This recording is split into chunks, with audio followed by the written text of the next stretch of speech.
Di sebuah danau, orang-orang tengah menjalankan aktivitasnya seperti biasa.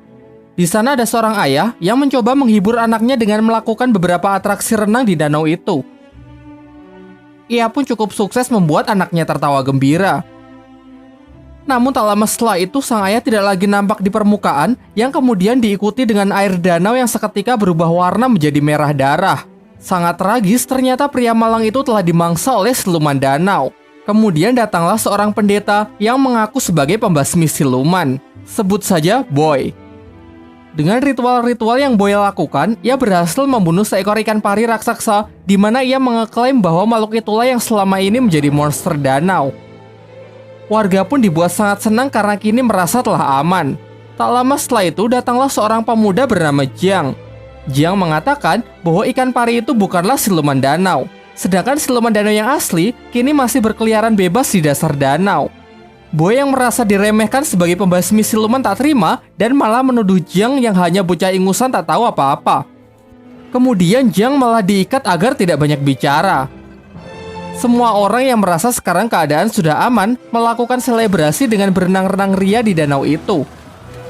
Tetapi naas karena ucapan Jiang ternyata terbukti. Ada makhluk buas yang mendekat, sayangnya Jiang yang diikat pun tak bisa bertindak dan tak ada orang yang peduli dengan peringatannya. Alhasil korban pun bertambah, sementara sisanya yang sangat ketakutan berusaha kembali ke darat. Namun ternyata darat juga bukan tempat yang aman karena siluman itu bisa menjulurkan lidahnya untuk menarik mangsa. Cara terakhir yang bisa Jiang lakukan adalah menyuruh semua orang agar tidak panik dan tetap di tempatnya. Terbukti hal ini cukup efektif, tetapi kemudian seorang anak mengacaukannya karena ketakutan berlari mencari ibunya.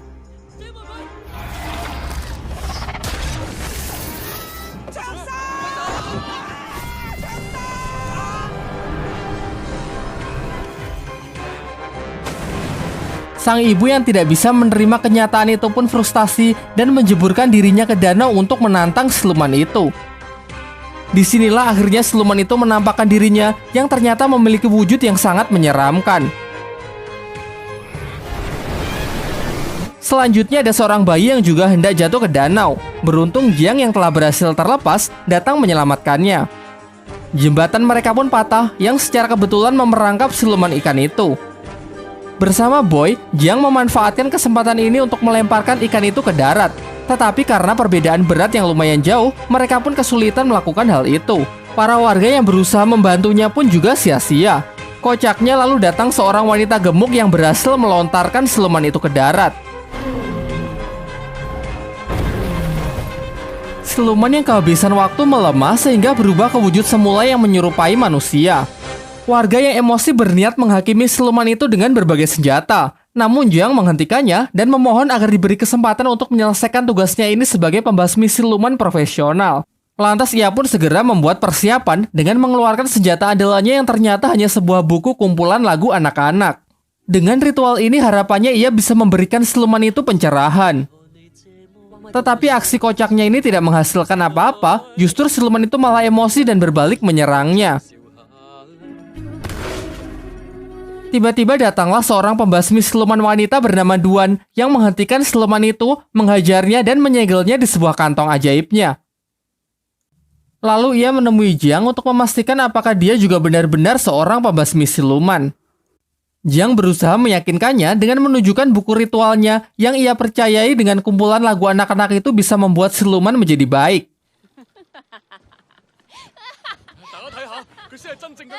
Jiang yang merasa sedih dan kecewa pergi menemui gurunya untuk menceritakan kegagalannya hari ini. Sang guru lalu menjelaskan bahwa siluman sungai yang baru saja ia hadapi dulunya adalah seorang manusia yang baik.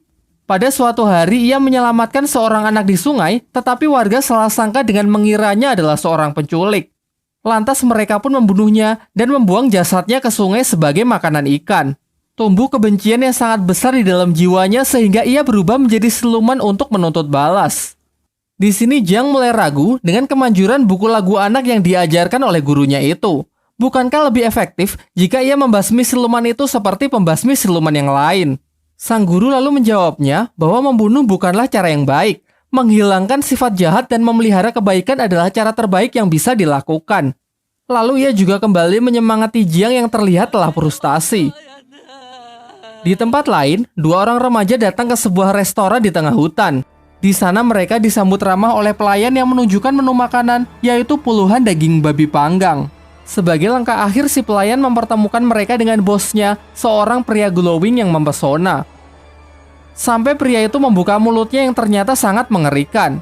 Mencoba melarikan diri, di sana mereka baru sadar kalau ternyata puluhan babi panggang itu perutnya berisi jasad manusia. Beberapa lama setelahnya, Jiang juga mendatangi restoran itu. Di dalam, ia melihat para pengunjung lain yang sangat menikmati makanannya. Namun bagaimanapun juga ia ini adalah seorang pembasmi siluman. Dengan mata batinnya, ia dapat melihat mayat-mayat yang berserakan di tempat itu. Ketika ditunjukkan menu babi panggang, dengan jelas ia melihat perut-perut babi itu dipenuhi oleh daging manusia. Kemudian Jiang memberitahu pelayan itu kalau dia ini adalah pembasmi siluman. Sampai pada akhirnya Jiang mengakhiri sandiwara itu dengan memukulnya. Tetapi nyatanya ia belum cukup kuat untuk bisa mengalahkannya. Beruntung Duang, si pembasmi siluman wanita sebelumnya datang untuk mengambil alih pertarungan. Dengan mudah ia dapat menghajar siluman-siluman itu dengan sangat brutal. Meskipun kalah jumlah, ia jauh lebih unggul dengan menggunakan gelang-gelangnya sebagai senjata untuk menghancurkan para siluman itu. Ternyata siluman-siluman itu hanyalah pemanasan. Sekarang tibalah akhirnya ia berhadapan dengan sang bos yang mampu mengimbanginya. Beberapa kali terkena serangan membuat siluman itu menampakkan wujud aslinya yang ternyata adalah jelmaan dari siluman babi hutan. Siluman ini pun tak mau kalah, ia pun mengeluarkan senjata andalannya yang mampu melukai Duan. Begitu ada kesempatan, Duan langsung menyuruh Jiang untuk membantunya dengan mencium siluman babi itu. Awalnya Jiang menolak karena melihat siluman itu memiliki wajah yang sangat mengerikan. Sampai secara tak sengaja ia melakukannya yang membuat siluman babi itu tersedot di dalam dirinya. Duan kemudian menciumnya sehingga siluman ini kini beralih di tubuh Duan. Terakhir ia memasukkan siluman itu ke kantong ajaibnya. Namun sayangnya siluman itu sangat kuat sehingga kantong andalannya itu pun hancur dibuatnya. Melihat situasi yang semakin mengkhawatirkan, mereka pun kabur meninggalkan tempat itu yang runtuh. Tiba di sebuah sungai yang aman, Duan membuka pakaiannya dan menyuruh Jiang menekan luka di dadanya untuk menghentikan pendarahan. Jiang yang memiliki cita-cita menjadi biksu pada awalnya menolaknya. Namun karena ini mendesak, ia pun dengan terpaksa melakukannya. Namun ternyata Duan memiliki perasaan yang lebih kepada Jiang, sehingga kini ia meminta Jiang untuk menciumnya. Tak ingin khilaf, Jiang pun menolak dan segera meninggalkan tempat itu. Besoknya Jiang kembali menemui gurunya. Sang guru menceritakan mengenai kisah dari siluman babi yang dihadapi Jiang. Siluman ini dulu adalah seorang pria baik hati bernama Gong. Tetapi semasa hidupnya, ia diperlakukan diskriminatif karena memiliki wajah yang sangat jelek seperti babi. Meskipun begitu, Gong berhasil menikahi wanita yang amat ia cintai. Sayangnya sang istri malah berselingkuh dengan seorang pria tampan. Dan ketika ia mempergoki istrinya itulah, ia kemudian dibunuh menggunakan garpu tanah bermata 9. Karena kebencian yang sangat besar tumbuh di dalam jiwanya, Gong pun bangkit menjadi siluman dan bersumpah akan membunuh siapapun yang ia temui. Setelah mengetahui hal itu, Jiang meminta gurunya untuk membantu dalam mengalahkan siluman babi yang sangat kuat itu. Tetapi sang guru menolak dengan alasan masih sibuk bekerja. Ia kemudian menyarankan kepada Jiang agar meminta bantuan kepada Sun Wukong, sang kera sakti yang kini dikurung di bawah Gunung 5 Jari selama 500 tahun oleh sang Buddha Agung karena kesalahannya menentang aturan langit. Sebelum pergi, sang guru berpesan supaya Jiang berhati-hati karena Sun Wukong ini sangat sakti dan memiliki banyak akal licik. Tak lupa ia juga memberikan buku lagu anak untuk menghilangkan kebencian di dalam hati Wukong. Singkat cerita, Jiang berangkat dengan melintasi suatu hutan. Tetapi di sana ia malah terperangkap oleh sebuah jebakan. Kemudian datanglah kereta pemilik jebakan itu. Mereka adalah sekelompok orang yang mengaku dari barat yang bertugas membunuh siluman sekaligus membunuh pembasmi siluman. Di dalam kereta itu juga keluar beberapa orang lagi yang menjadi tawanan dari geng ini.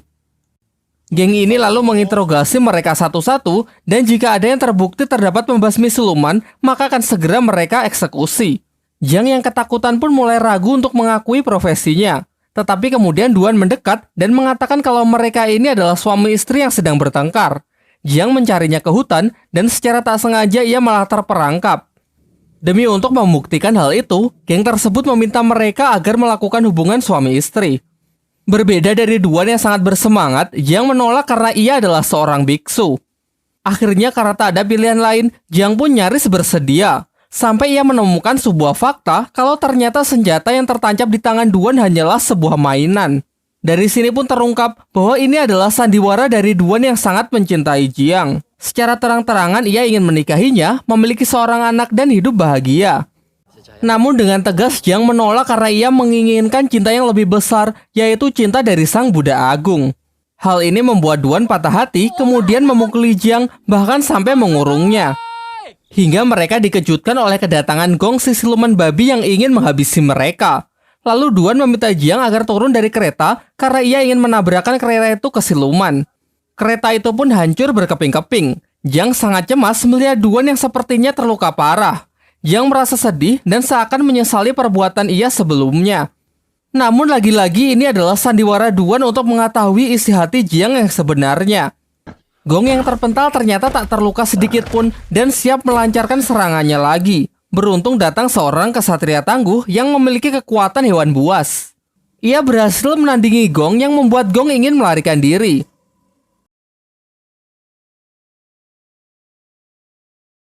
Nampaknya mereka berdua ini tidak saling menyukai satu sama lain. Datang lagi kesatria pedang yang menyemarakan perselisihan mereka. Meskipun ketiganya adalah pembasmi siluman yang sangat sakti, tetapi mereka memiliki sikap sombong yang hanya mementingkan popularitas semata. Jiang yang merasa muak berniat pergi melanjutkan perjalanan.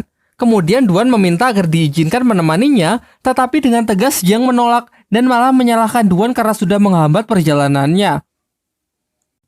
Duan yang merasa emosi merobek-robek buku lagu anak milik Jiang dan kemudian memukulinya. Tetapi itu tak mengubah sedikitpun pendiriannya sehingga ia tetap pergi. Singkat cerita, setelah melalui perjalanan yang lumayan sulit, tibalah Jiang di Gunung Lima Jari. Ia sangat yakin karena di sana terdapat patung Buddha Agung yang seperti dijelaskan oleh gurunya. Lalu dengan susah payah ia pun memanjat tebing yang curam itu hingga tiba di puncak. Suatu tempat indah yang dipenuhi oleh bunga teratai. Dari sekian banyaknya bunga, hanya satu yang memiliki warna berbeda dan dugaannya tepat bahwa ternyata itu adalah tempat di mana Sun Wukong dikurung. Berbeda dengan apa yang digambarkan gurunya, di sini Wukong bersikap sangat ramah kepada Jiang. Ia mengatakan kalau kebencian di dalam hatinya sudah lama hilang dan hanya menyisakan kebaikan dan keindahan. Lalu dengan senang hati ia ingin membantu Jiang dalam menjinakkan siluman babi. Ia menyuruh Jiang untuk mengambil sebuah jimat di tempat itu yang dikenal sebagai mantra api suci. Dengan benda itu, ia dapat menjinakkan siluman babi.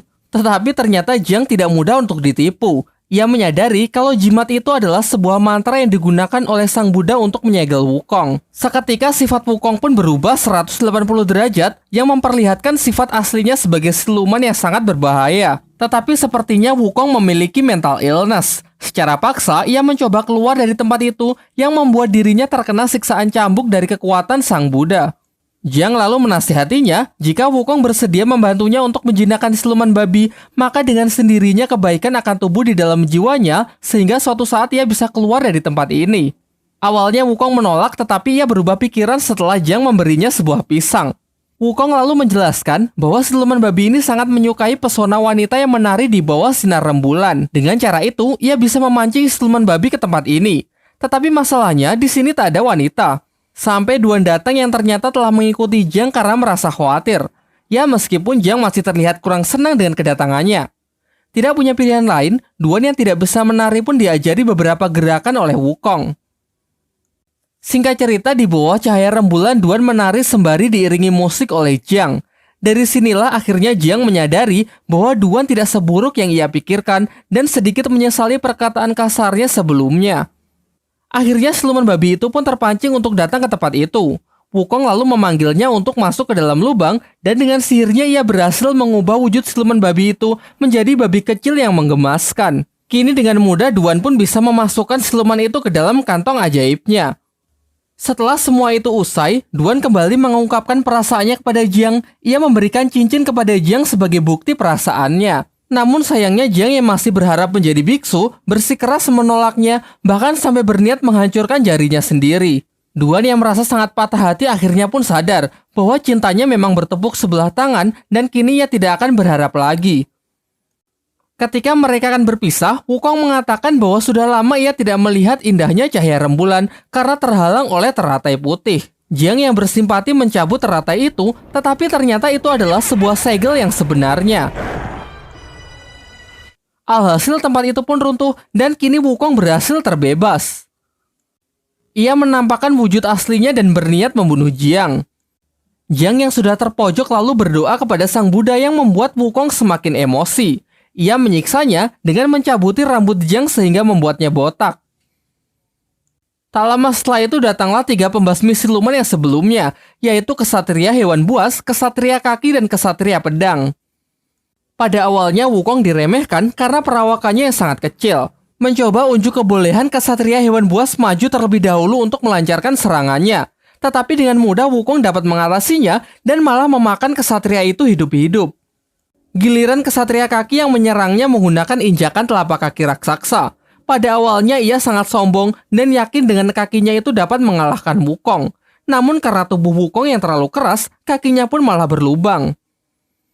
Terakhir Kesatria Pedang membuka kotaknya yang berisi beberapa pedang kecil. Dengan mantra yang ia rapalkan, pedang itu pun berubah menjadi sangat tajam dan langsung melesat ke arah Wukong. Wukong lalu menangkap pedang itu, namun ia malah ikut terlempar ke udara. Kesatria Pedang memanfaatkan kesempatan ini untuk mengeluarkan seluruh pedangnya dan menyerangnya secara bertubi-tubi. Lagi-lagi Wukong lebih unggul dengan bisa menghindari semua serangan itu. Lalu Kesatria menyatukan seluruh pedangnya untuk melancarkan serangan pamungkasnya. Meskipun Wukong gagal menangkisnya menggunakan Toya Sakti, tetapi dengan tubuhnya yang sangat keras pedang itu pun malah hancur berkeping-keping. Kemudian Wukong mendekat dan langsung membakar para pembasmi siluman itu hingga hancur menjadi debu. Kini tersisa Jiang sendirian yang akan dihabisi oleh Wukong. Tetapi kemudian Duan datang dan langsung menantang Wukong. Sayangnya apa daya level mereka terpaut terlalu jauh. Duan menerima serangan fatal dari Wukong yang membuatnya harus meregang nyawa. Di saat-saat terakhirnya, Duan mengatakan bahwa ia benar-benar tulus mencintai Jiang. Jiang membalasnya dengan mengatakan bahwa sebenarnya ia juga sudah lama jatuh cinta kepada Duan. Terakhir, Jiang mengabulkan keinginan yang selalu diminta oleh Duan, yaitu melakukan sebuah ciuman. Di sampingnya, Jiang melihat buku lagu anak-anak miliknya yang ternyata sudah Duan perbaiki. Jiang lalu membacanya, dan seketika seluruh lukanya pun sembuh, serta ia diselimuti oleh cahaya Sang Buddha. Dengan doa yang ia panjatkan, patung Sang Buddha pun bangkit kembali. Tetapi Wukong yang sangat emosi segera menghancurkan patung itu dengan hanya sekali pukulan.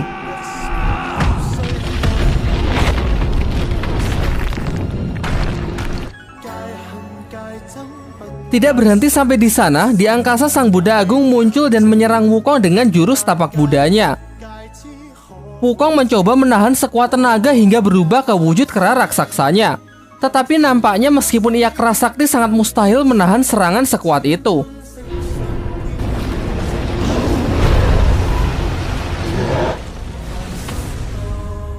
Tiba-tiba scene beralih ke sebuah padang rumput yang memperlihatkan Wukong sangat trauma dengan apa yang baru saja ia alami. Kemudian Jiang datang untuk menenangkannya sekaligus mengangkatnya sebagai murid. Serta ia memberikan gelang peninggalan Duan yang ia rubah menjadi sebuah mahkota. Singkat cerita, Guru Jiang memberikan sebuah tugas agar Jiang melakukan perjalanan spiritual untuk mengambil kitab suci di wilayah barat demi membebaskan umat manusia dari penderitaan. Namun karena perjalanan itu sangat berbahaya, dipenuhi rintangan dan hambatan sehingga Jiang harus ditemani oleh 3 muridnya, yaitu siluman ikan, Wukong, dan siluman babi. Tamat.